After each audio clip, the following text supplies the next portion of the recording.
Tahukah Bunda, jutaan balita di Indonesia menderita stunting. Bagaimana peran masyarakat untuk menghadapi fenomena stunting ini? Yang pertama adalah pendidikan masyarakat adalah kunci dalam mengatasi stunting. Jadi jangan sampai jumlahnya bertambah ya Bun. Yuk kenali apa itu stunting dan cara mencegahnya. Simak video penjelasan kami pada video berikut ini.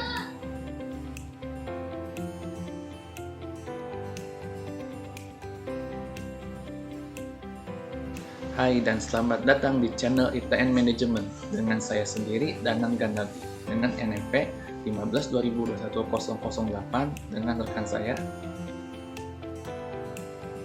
Nama saya Muhammad Amar Suara dari 15/2021-108. Pada video kali ini, saya akan menjelaskan hal terkait stunting yang terjadi pada anak. Jadi, apa itu stunting? Stunting adalah kondisi kronis gagal tumbuh pada anak. Diukur dari tinggi badan yang lebih pendek dari standar usianya, yaitu menunjukkan bahwa pertumbuhannya terhambat, mulai dari masa kehamilan hingga 2 tahun pertama kehidupan anak. Kondisi ini bisa jadi disebabkan oleh malnutrisi pada ibu hamil atau semasa anak dalam masa pertumbuhan. Umumnya, ciri-cirinya dia tuh terlihat normal ketika dilihat, akan tetapi jika dibandingkan dengan anak lain, dia terlihat lebih pendek. Jadi bukan berarti anak yang tidak tinggi atau pendek itu mengalami stunting ya.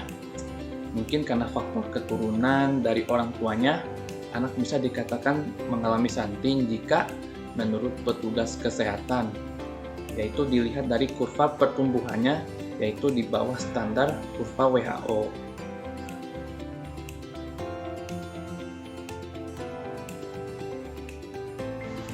Kondisi stunting pada anak biasanya sulit ditemukan pada anak usia 2 tahun atau 1000 hari kehidupan. Ini dapat berdampak pada pertumbuhan anak dan kemampuan kecerdasan anak, kemampuan bicara yang akan kesulitan gitu juga terhadap pembelajaran. Udah gitu, sistem kekebalan tubuh anak juga rendah dan mudah terkena penyakit, terutama jika anak terkena infeksi.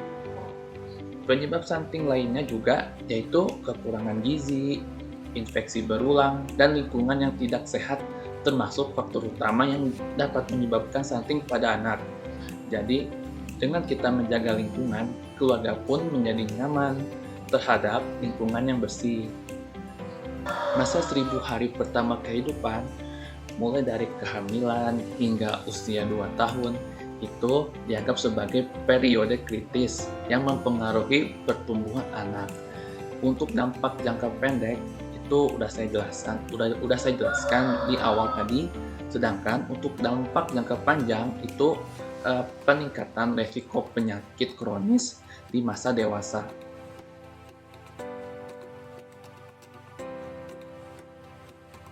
Upaya pencegahan stunting melibatkan perbaikan gizi ibu hamil, pemberian nutrisi pada anak, sanitasi yang baik, dan akses ke layanan kesehatan yang memadai, mulai dari masa kehamilan sampai masa pertumbuhan anak.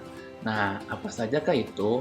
Jadi yang pertama itu, saat hamil sebaiknya ikuti pola hidup sehat, seperti mengonsumsi makanan yang bergizi, buah-buahan, meminum air putih 8 gelas sehari untuk mencukupi cairan tubuh, serta rutin berolahraga. Selain itu, tepati juga untuk jadwal konsultasi kehamilan sesuai yang dianjurkan dokter atau bidan. Hindari asap rokok, minuman beralkohol, baik di rumah maupun di luar rumah ya Bun. Jadi, jangan lupa konsumsi suplemen vitamin sesuai anjuran dokter atau bidan. Berikutnya, yang kedua, berikan nutrisi lengkap untuk si kecil. Ini untuk dilakukan bagi ibu menyusui. Mudah sekali ya bagi seorang bunda untuk menyusui. Begitu, inisiasi menyusui dini segera setelah melahirkan. Memberikan ASI eksklusif dan memberikan si kecil empasi bergizi sesuai anjuran dokter. Jadi menurut WHO, pemilihan empasi yang benar berasal dari gandum, umbi-umbian, kacang-kacangan, susu dan produk turunannya, telur dan sumber protein lainnya, serta buah dan sayuran yang kaya akan vitamin.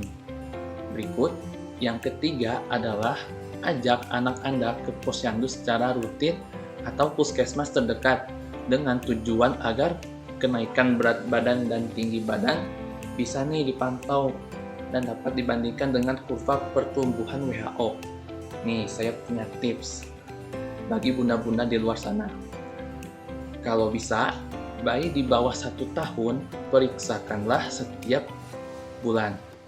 Jika bayi tersebut berusia 1-2 tahun, periksakan setiap 3 bulan sekali.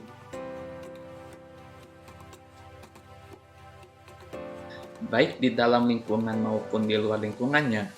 Jadi, nggak hanya lingkungan tempat tinggal saja, bisa berupa kebersihan makanan, peralatan makan, serta yang terpenting adalah kebersihan diri sendiri dan keluarga, yaitu mencuci tangan dengan sabun sebelum dan sesudah makan, cuci sampai bersih juga peralatan makanan.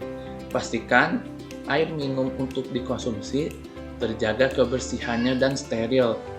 Nah, menjaga pola hidup sehat juga seperti yang saya jelaskan tadi, juga baik untuk tumbuh kembang si kecil dan melindungi dari berbagai penyakit.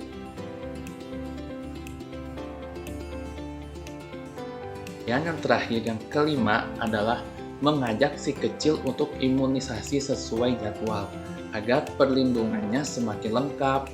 Waspadahi ya bunda jika melihat tanda-tanda stunting pada si kecil seperti ia terlihat lebih pendek dari anak-anak pada usianya, dan segera periksa ke dokter jika muncul tanda-tanda tersebut ya. Oke, mungkin penjelasan dari saya cukup sekian. Sebenarnya masih banyak penjelasan tentang seputar dunia stunting, tidak hanya di Indonesia maupun di dunia. Jadi masih banyak banget nih penjelasannya. Jadi untuk penjelasan berikutnya akan di take over oleh rekan saya. Silakan.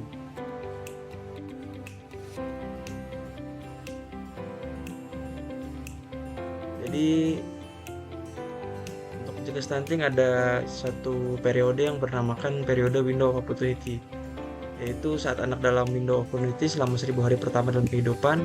Lingkungan yang mendukung pertumbuhan optimal dengan krusial. Ini adalah waktu di mana nutrisi dan perawatan yang baik memiliki dampak besar pada perkembangan anak. Sebagai contoh, memberikan asupan nutrisi yang memadai kepada ibu hamil, protein, karbohidrat, dan lemak sehat, dan menyediakan makanan bergizi untuk bayi selama periode ini dapat membantu mencegah stunting.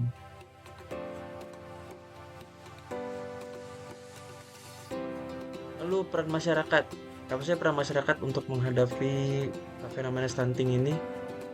Yaitu pertama adalah pendidikan masyarakat adalah kunci dalam mengatasi stunting, dan yang kedua adalah komunitas yang teredukasi tentang pentingnya pola makan sehat, sanitasi, dan perawatan anak dapat bekerja bersama untuk menciptakan lingkungan yang mendukung pertumbuhan optimal. Seperti contoh kampanye penyuluhan di tingkat komunitas dalam pentingnya makan daging, telur, dan lain-lain, untuk memberikan informasi tentang kebiasaan makan sehat dan praktik sanitasi yang benar.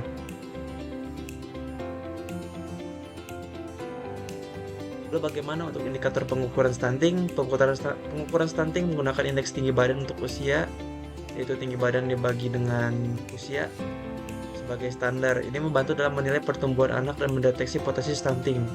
Dalam praktiknya, tim kesehatan dapat menggunakan grafik pertumbuhan anak-anak untuk memantau perkembangan seiring berjalannya waktu, lalu memungkinkan deteksi dini dan tindakan pencegahan yang tepat.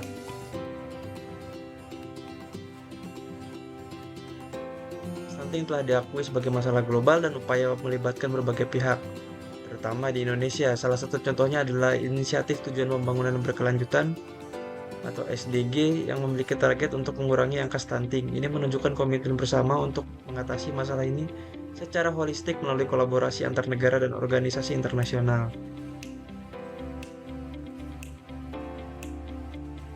Penanganan stunting memerlukan pendekatan terpadu lintas sektor. Ini mencakup kesehatan, pendidikan, dan ketahanan pangan. Sebagai contoh, program yang menggabungkan pemberian makanan bergizi, penyuluhan kepada orang tua, dan peningkatan akses ke layanan kesehatan di wilayah yang rentan dapat memberikan dampak positif yang lebih besar daripada upaya tunggal.